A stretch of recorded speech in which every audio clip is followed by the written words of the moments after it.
최근에 비가 온 후에 하늘에 뜬 무지개를 보고 가슴이 설레 있던 적이 계시나요? 영국의 낭만주의 시인 윌리엄 워드월스는 그의 유명한 시 The Rainbow, 무지개를 만들었습니다. 그의 시가 생각나는 시간입니다. 하늘의 무지개를 볼 때마다 내 가슴은 설레이느니 나 어린 시절에도 그리했고 어른이 된 오늘도 그러하나니 나 늙어진 후에도 여전히 그리하리라. 아니면 차라리 죽음이 나으리. 어린이는 어른들의 아버지, 바라기는 남은 내 생의 날들이 자연의 경건함으로 이어지기를. 윌리엄 워드워스는 젊은 날 범신론적 신앙에 기울었다가, 이 범신론은 자연을 신으로 보는 그런 입장이죠. 그러나 나이가 들어가면서 다시 전통적인 기독교 신앙으로 돌아온 시인입니다. 젊은 날 그가 경외했던 자연은 하나님의 창조적인 작품의 한 부분임을 깨닫고, 그는 이제 더 나이가 먹어가면서 하나님에 대한 인격적 헌신을 드리게 됩니다. 그의 시 가운데 직접적으로 하나님 혹은 예수라는 단어를 그가 많이 사용하지는 않았지만 임재, presence 혹은 미스테리, 신비라는 단어를 통해 신의 존재를 표현하고자 했습니다. 그리고 그는 젊은 날 그가 경외했던 자연 이상으로 신의 피조물인 인간의 신비로움, 그것을 그는 그의 시 속에서 나타내고자 했습니다. 그런 마음이 오늘 이 무지개라는 시에도 나타나죠.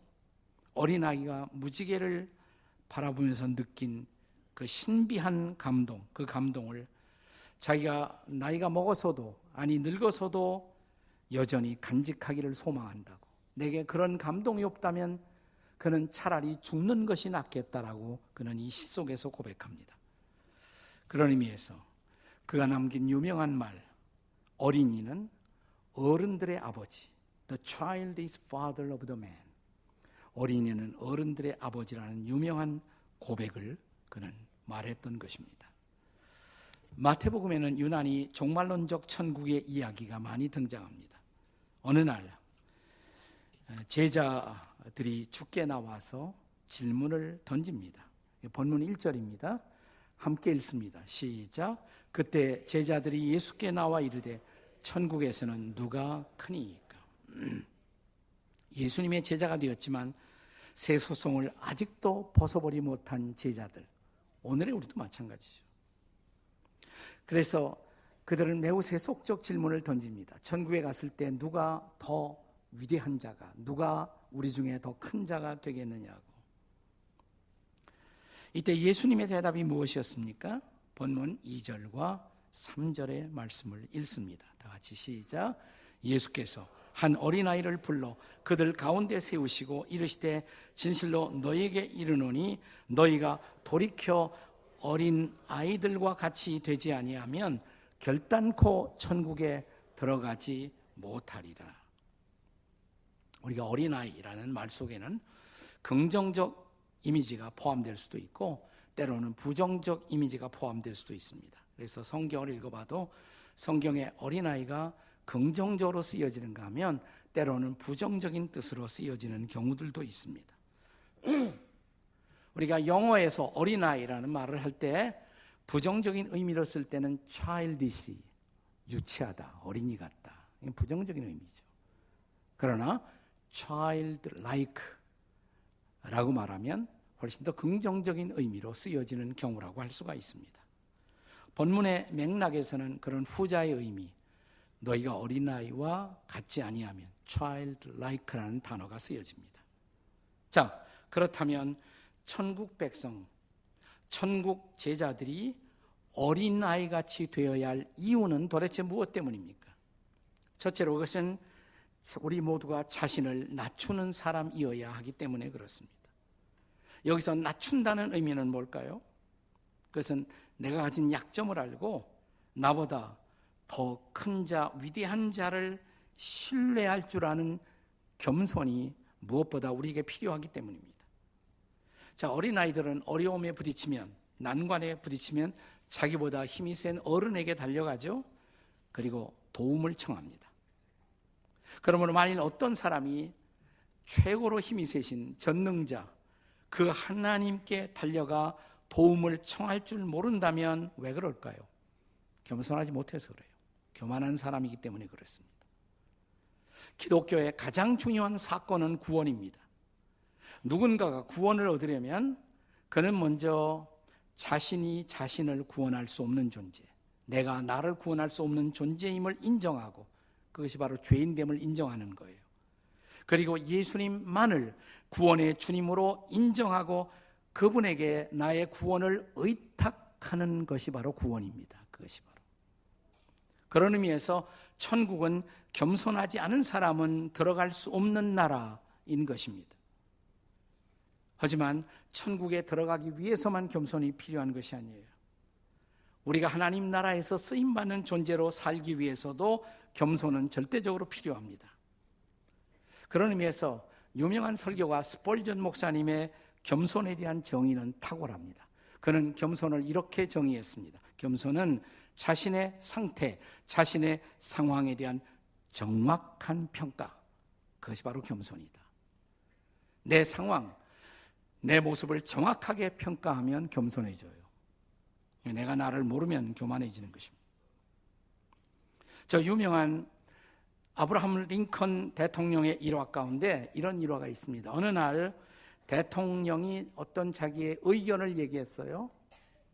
어떤 정책적인 의견을, 소견을 말했더니 그 소리를 전해드린 자기의 국방 참모였던 에드윈 스테이턴이라는 사람이 그 소리를 듣자마자 대통령이 한 말에 대해서 이런 토를 달았습니다. 바보 같은 소리 하네. 그 바보 아니야? 근데 그 말이 대통령에게 들어갔어요. 링컨이 어떤 반응을 보였을까요?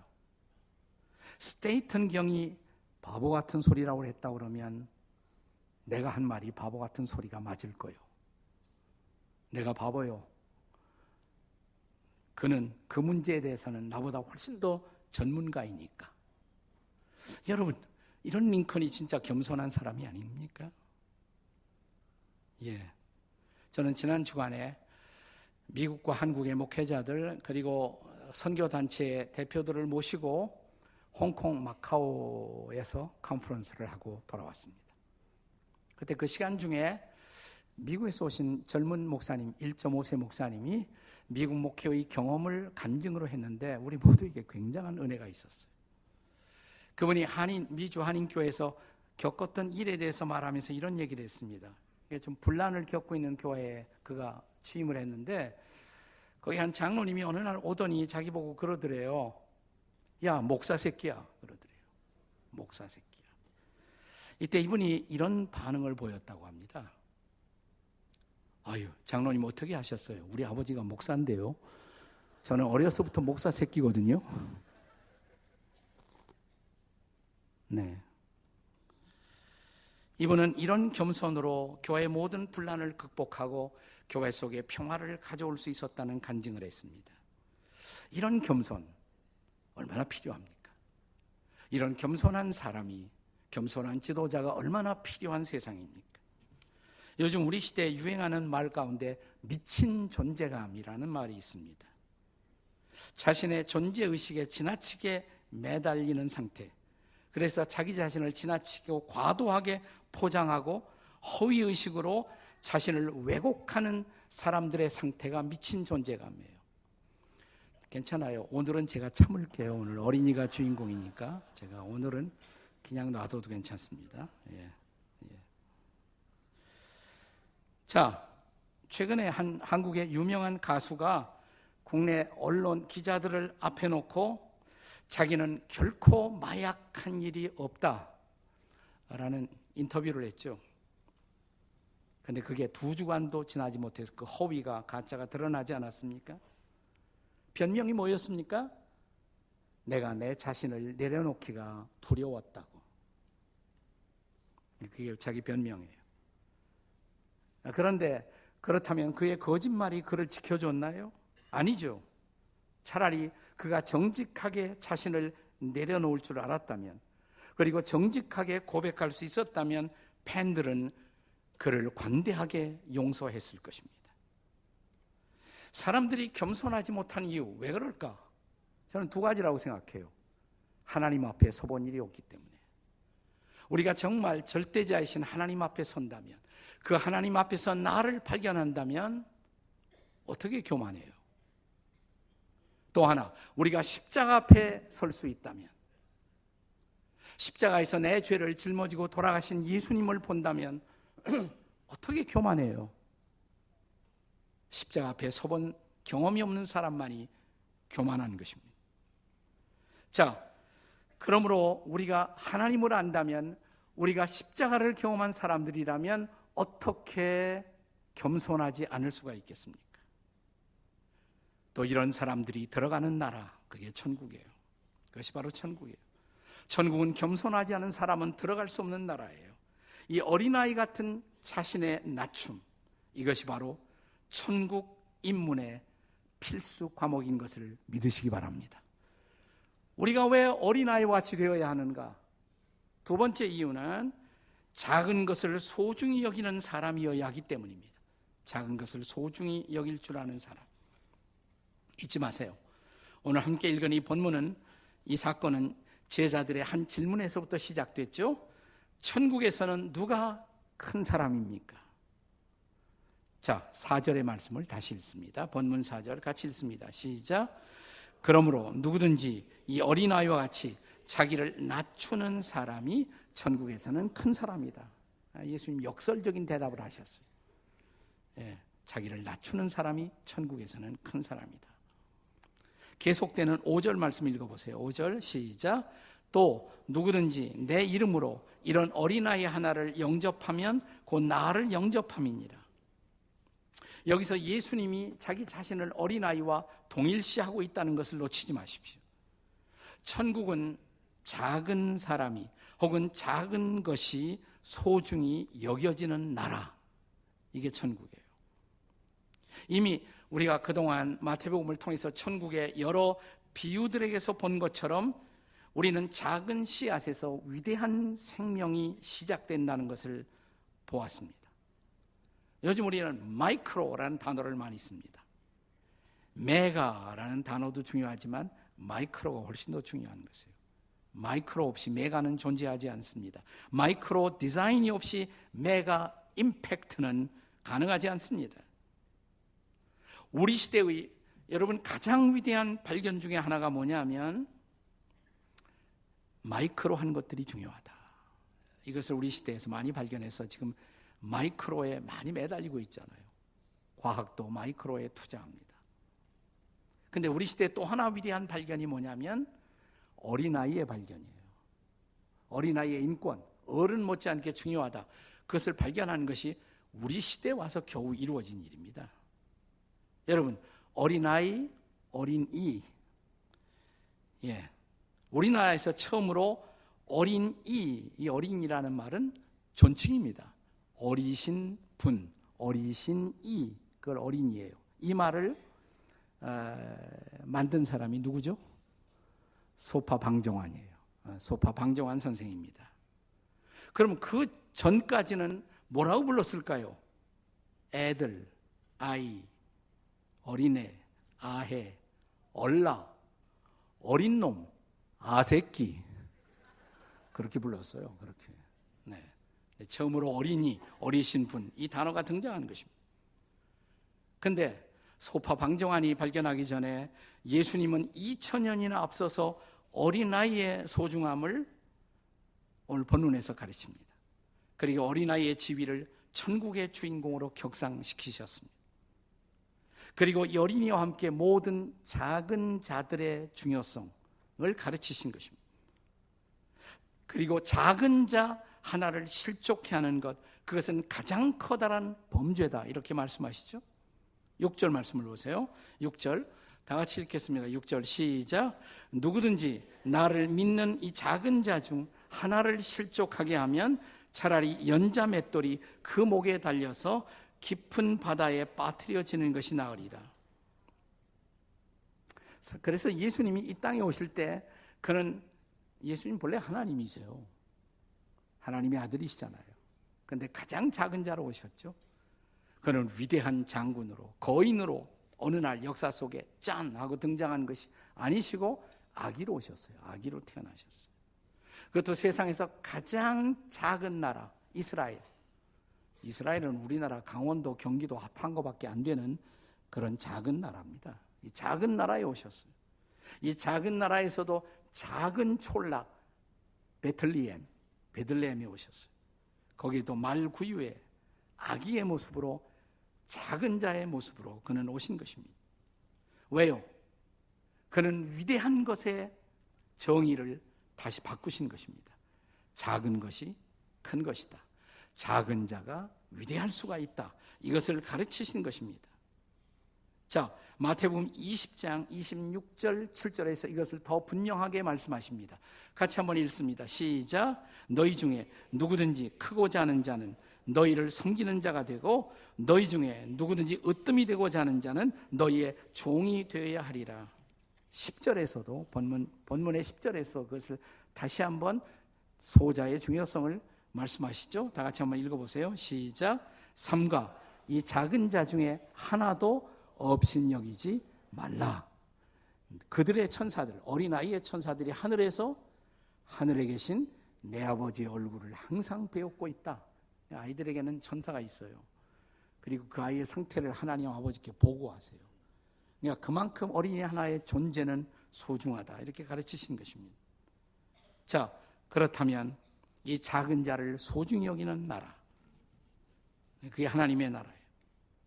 자, 그분이 가르치신 하나님의 나라, 천국의 본질이 바로 작은 자를 소중히 여기고 작은 일을 소중히 여기는 나라라면 왜 우리가 어린아이 같은 사람이 되어야 합니까? 그것은 천국의 가치를 따라 우리도 작은 자, 작은 일을 소중히 여기는 사람이 될 수 있어야 하기 때문입니다. 믿으십니까, 여러분? 왜 우리가 어린아이와 같이 되어야 돼요? 세 번째로, 그것은 지속적인 궤도 수정이 가능한 사람이 되어야 하기 때문에. 어린아이들은 계속해서 궤도 수정을 해요. 성장해요. 발전해요. 어른들은 일단 한번 딱 고정되면 더 이상 변하지 않습니다. 근데 오늘 본문 3절에 보시면 예수님 말씀하신 너희가 돌이켜, 그 다음에 어린아이와 같이 되지 아니하면, 여기 돌이켜 되지 아니하면, 이게 본래 히라보에서, 신약 성경은 히라보로 쓰여졌는데 미완료형으로 되어 있어요. 미완료 과거. 이게 미완료라는 것은 한 번 돌이킴으로 끝나는 것이 아니고 계속 돌이켜야 한다. 계속 어린아이가 되어가야 한다. 어린아이의 특성은 계속해서 배우고 계속해서 변하고 계속해서 성장한다는 것입니다. 이런 창조성을 발휘하면서 그는 하나님이 기뻐하시는 사람으로 성숙해가는 것입니다. 그런 의미에서라면 저와 여러분도, 우리도 뭐예요? 어린아이 같은 어른이 돼야죠. 어린아이 같은 좋은 의미의 어른이 되어야 합니다. 제가 지난 주간도 소개했습니다마는 크리스천 베스트셀러 그 기도의 원그리기에 저자였던 마크 배터슨이 이런 말을 했어요. 우리가 예수님을 영접하면 두 가지 성화가 시작된다. 예수님을 영접하면 두 가지 성화. 첫 번째 성화는 뭐냐면 그리스도를 닮아가는 성화, 예수님이 닮아가는 성화. 근데 두 번째는 뭐냐? 어린아이처럼 되어가는 성화. 네, 이게 필요하다. 어린아이처럼 되어가는 성화. 네. 그리고 어린아이처럼 성화되어간 대표적인 성경 인물로 그는 다윗을 예로 들고 있습니다. 다윗은 결코 완전한 사람은 아니었어요. 다윗이 죄도 범하고 그랬잖아요. 그러나 자기의 잘못이 지적되었을 때 자기보다 낮은 자리였던 선지자 나단 앞에서 무릎을 꿇고 자기의 잘못을 인정할 줄 알았던 그는 겸손한 사람이었습니다. 그래서 그의 범죄에도 불구하고 하나님의 마음에 합한 사람, 이 명예가 거두어지지 않았어요. 그는 하나님의 마음에 합한 사람으로 평생을 살았습니다. 자, 그가 블레셋 적군을 물리치고 자, 이제 시온성의 회복을 위해서 다시 돌아왔을 때 그때 하나님의 임재를 상징하는 법궤가, 언약궤가 같이 다윗성으로, 시온성으로 들어옵니다. 그때 성경을 읽어보면 여호와 앞에서 다윗이 뛰놀며 춤을 추었다, 이렇게 기록합니다. 뛰놀며 춤을 추었다. 심지어는 겉옷을 벗고 몸의 일부를 드러냈다고 성경은 기록합니다. 옆에 있던 자기 아내가, 이 아내는 공주 출신이에요. 그 아버지가 사울왕이었으니까. 자기 남편이 이상한 짓을 하고 있거든요. 막 벌거벗고 춤을 추고 그러니까. 네, 왕의 체면을 꾸기고 있다고 생각하는 것입니다. 그래서 자기 남편을 조롱하고 비웃었다. 이렇게 성경에 기록되어 있습니다. 사무엘, 근데 이 비웃는 자기 아내 앞에서 다윗이 한 유명한 대답이에요. 사무엘하 6장 22절의 말씀을 함께 같이 읽겠습니다. 다 같이 시작.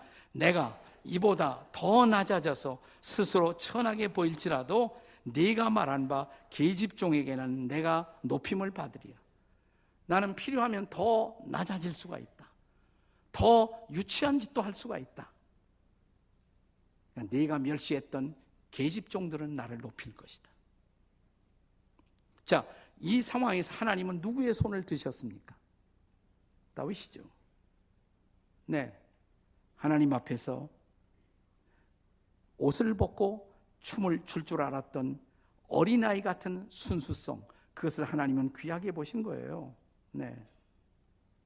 자, 근데 미갈은 어떻게 됐어요? 다윗의 아내. 이것 때문에 평생 자식을 보지 못했다. 성경은 이렇게 기록합니다. 하나님 안 좋아하셨어요. 이 순수함으로 춤을 출 수 있었던 childlike했던 왕, 그게 바로 다윗이었단 말이죠. 다시 한번, 그가 실수가 없는 사람은 아니었지만 하나님은 그에게서 평생 하나님의 마음에 합한 사람의 명예를 거두어 가시자는 이유, 이런 어린아이 같은 순수성이 있었어요. 순수성. 네. 여러분, 시편을 우리가 읽으면서 감동을 받는 이유가 뭡니까? 시편 속에는 적나라한 다윗의 모든 것이 고백되고 있어요. 자기가 옷을 벗고 자기의 모든 생애를 고백합니다. 공감을 느껴요, 우리가 거기서. 공감을. 다윗의 옷을 벗은 다윗의 정직한 고백, 거기서 우리 자신을 발견하는 것입니다. 그러므로 다윗은 평생 동심으로 어린아이 같은 마음으로 주를 섬겼어요. 늙은 왕이 되어서도 그가, 이 다윗이 우리를 아직도 감동시키고 있는 이유, 이 늙은 왕 다윗 안에 어린 목동의 순수성이 아직도 춤추고 있었던 것입니다. 그는 늙어서도 여전히 배우고, 늙어서도 여전히 경청하고, 늙어서도 시를 쓰고, 늙어서도 기타를 치고, 늙어서도 노래를 부르고, 늙어서도 춤을 출 줄 알았던 어린 목동이었습니다. 나는 이런 다윗이 너무 좋은 거예요. 제가 제일 싫어하는 사람, 괜히 폼 잡고 다니는 사람들. 괜히 폼 잡고. 이런 사람은 발전이 없어요. 변화가 없어요. 제가 이 형님처럼 모셨던 옥하는 목사님은 과거에 제자훈련을 하면서 55세가 넘으면 제자훈련 받지도 않았어요. 그래서 왜 그러시냐고 그러니까 55세 넘어서 사람이 바뀌겠냐? 고정이 돼버리고 안 바뀐다는 거예요. 근데 저는 그 의견에 동의하지 않았어요. 제가 그래서 목사님 55세 넘어도 어린아이 같은 마음을 가진 사람이 있어요. 그러니까 그들에게도 기회를 주세요. 제가 그랬습니다. 저는 여러분과 저도 이런 어린아이 됨을 사모하는 사람들, 천국 백성들, 천국의 진정한 제자들, 어린아이의 마음으로 평생을 사는 주님의 제자가 되시기를 주의 이름으로 축원합니다. 윌리엄 커싱이라는 목사님이 계셨는데, 그는 어느 날 말라기 3장을 이렇게 묵상하다가 3장 17절을 보게 되었어요.